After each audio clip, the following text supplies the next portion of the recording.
वो एक्शन भी लेता है। लेकिन आजकल क्या है, परमेश्वर एक्शन लेने में ढीला पड़ गया।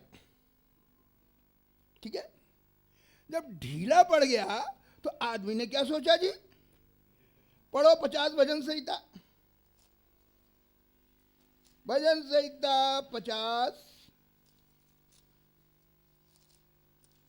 और उसका 21 पद पढ़ो।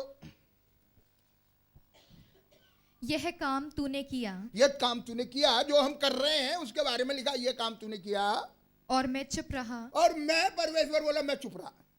तू सब खोटे काम करे जा, और परमेश्वर बोला मैं चुप हूं भाई। जब परमेश्वर चुप हुआ तब क्या हुआ, आगे पढ़ो।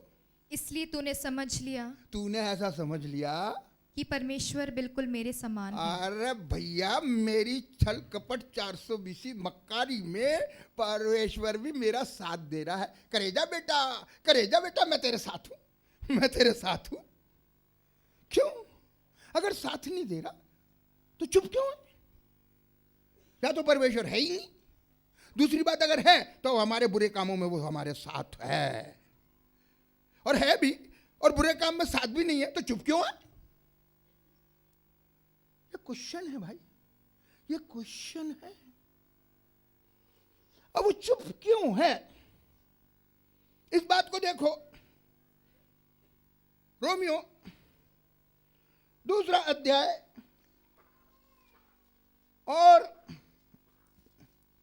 उसका 3 पद पढ़ो। और हे मनुष्य, हे मनुष्य, तू जो ऐसे ऐसे काम करने वालों पर दोष लगाता है और आप वे ही काम करता है, क्या यह समझता है कि तू परमेश्वर की दंड की आज्ञा से बच जाएगा? हाँ, आगे। क्या तू उसकी कृपा, क्या तू उसकी कृपा और सहनशीलता और सहनशीलता और धीरज रूपी धन को तुच्छ और जानता है? धीरज रूपी धन, परमेश्वर के पास एक धन है जिसको बोलते हैं धीरज रूपी धन।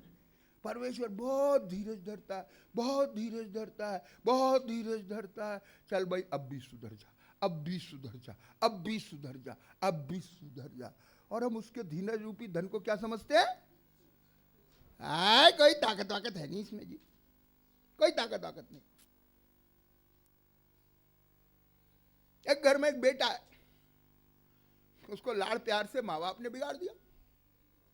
ठीक है, एक दिन प्रचार सुना, जो बच्चे पे छड़ी छुपाता है वो उसका दुश्मन है, उसको छड़ी से मार, मरेगा नहीं, उसके प्राण को तू अधोलोक से बचाएगा। सब ऐसे प्रचार सुना, बाप को आ गई गुस्सा।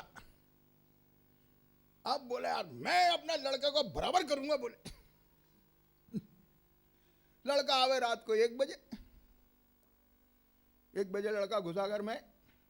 बाप बोला ए, लड़का हाँ क्या बात है, क्या बात है, बोलो बोलो। बाप ने तो प्यार ही प्यार दिखाया, शक्ति तो कभी नहीं की, आज थोड़ा बाप गर्म दिख रहा है। क्या बात है, देख आज मैं तुझे माफ करता हूं, कल से अगर तू घर में 10 बजे नहीं आया तेरे को मारूंगा। अरे जा सो जा, सो जा, क्या मारूंगा, सो जाओ, सो जाओ, जाके सो जाओ।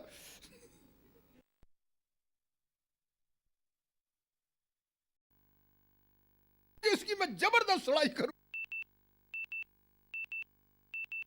औलाद बाद में चालू, अरे पापा मैं क्या कर रहे हो, अरे पापा मैं समझ गया, समझ गया। दूसरे दिन से सब राइट हो गया, दूसरे दिन से सब राइट हो गया। अरे जरूरी नहीं भैया डंडा पड़े फिर सुधरो, पहले सुधरो, अच्छी बात है। उसका धीरज रूपी धन है, धीरज रूपी धन है। क्या आप उसके धन को तुच्छ जानते हैं? क्या परमेश्वर की ताकत कम हो गई? एक हनानिया सफीरा ने झूठ बोला, वो दोनों उसी वक्त मर गए। आज दिन में 50 झूठ बोलते, बुखार भी किसी को नहीं आता, तो परमेश्वर अब बुढ़ा हो गया। ये तो साहब 2000 साल पुरानी बात बता रहे हो आप। वो हनानिया सब अब तो वो बहुत बुढ़ा हो गया, चल ही फिर नहीं सकता, क्या एक्शन लेगा? परिषद बुढ़ा हो गया क्या? अरे हम बुढ़े होते हैं, परमेश्वर कभी बुढ़ा नहीं होता। एक सूरज बनाया परमेश्वर ने, 6000 साल की उम्र हो गई इसकी, गर्मी कम हुई क्या?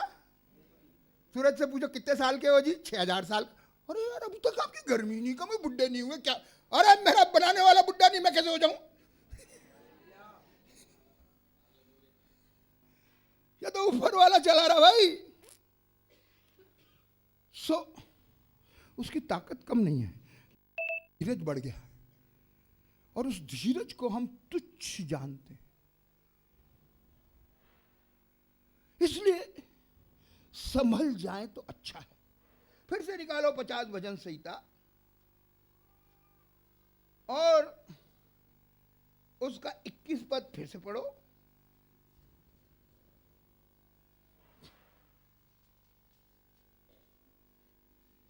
यह काम तूने किया, यह काम तूने किया। हाँ, परमेश्वर चुप रहा। क्या क्या खोटे काम किए वो उससे ऊपर लिखे हुए, पढ़ लेना आप। तू ऐसा गलत करता रहा, मैं चुप।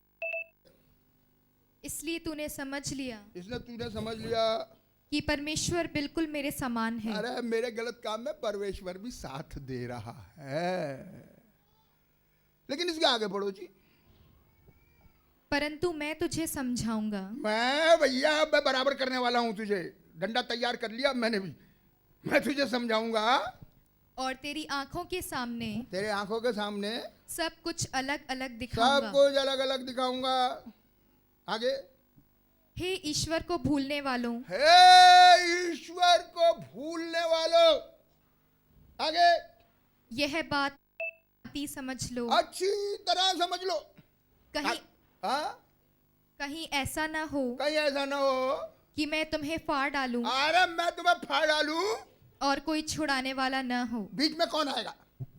परमेश्वर अभी आपको मार डालने का ऑर्डर करे, बीच में कौन आएगा? कौन आएगा बीच में? अरे भैया समझ जाओ, समझ जाओ। बहुत खतरनाक बात है।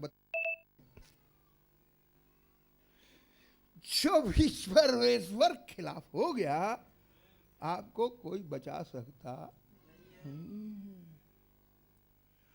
हमारा शरीर उसके आगे कांपना चाहिए, उससे डरना चाहिए।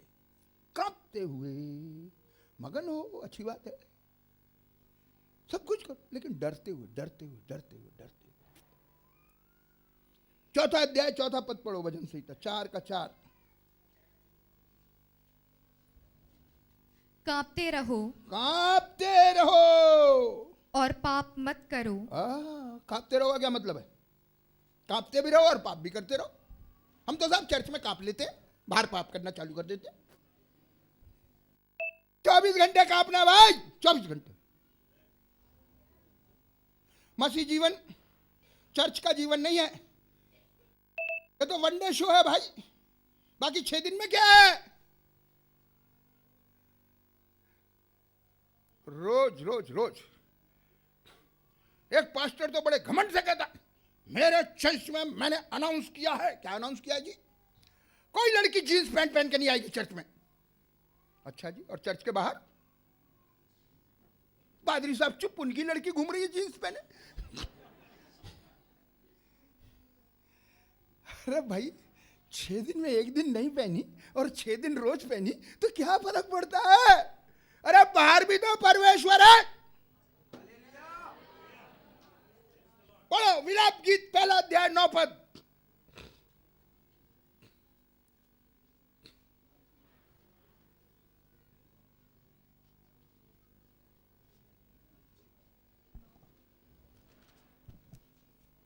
उसकी अशुद्धता उसके वस्त्र पर है। आज अशुद्धता के लिए वस्त्र नहीं पहना जाता, अशुद्धता के लिए पहना जाता है। आज इसलिए वस्त्र नहीं पहना जाता कि हमारा शरीर ना दिखे, लेकिन इसलिए भी देखा जाता हमारा शरीर ज्यादा अच्छी तरह दिखे।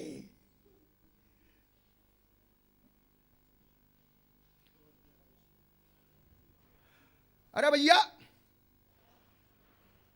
कपड़ा काय को पहनते हैं? परमेश्वर से पूछो। परमेश्वर बोलेगा भैया पाप की वजह से पहनते। देखो मैंने आदम हवा को चमड़े का पहनाया था ताकि कोई अंग दिखे नहीं, और ये इसलिए पहनाया कि पाप ना हो। आज जब भी हम कपड़ा पहने कांपते रहो परमेश्वर के आगे, कांपते हुए कपड़ा पहनो भाई। कपड़ा खरीदने जाओ कांपते हुए खरीदने जाओ, कपड़ा सिलवाओ कांपते हुए सिलवाओ। अशुद्धता है कपड़े पे, अशुद्धता। कपड़ा शरीर ढकने को पहना जाता है। किसी भैंस से पूछो तुम कपड़ा क्यों नहीं पहनती, भैंस क्या कहेगी, हमने कोई पाप किया जो पहने, तुम पहनो, तुमने पाप किया। भैंस कहेगी अरे कपड़ा पहन के तुम्हारे कितने गैंग रैप हो रहे हैं, हमारे यहां तो कोई रैप ही नहीं हो रहा बोले, हम नंगे घूम रहे हैं, कोई रैप नहीं है बोले।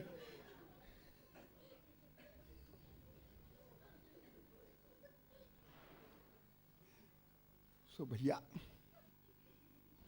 डरो डरो, परमेश्वर से डरो, परमेश्वर से डरो, कांपो थरथराओ और परमेश्वर से डरो।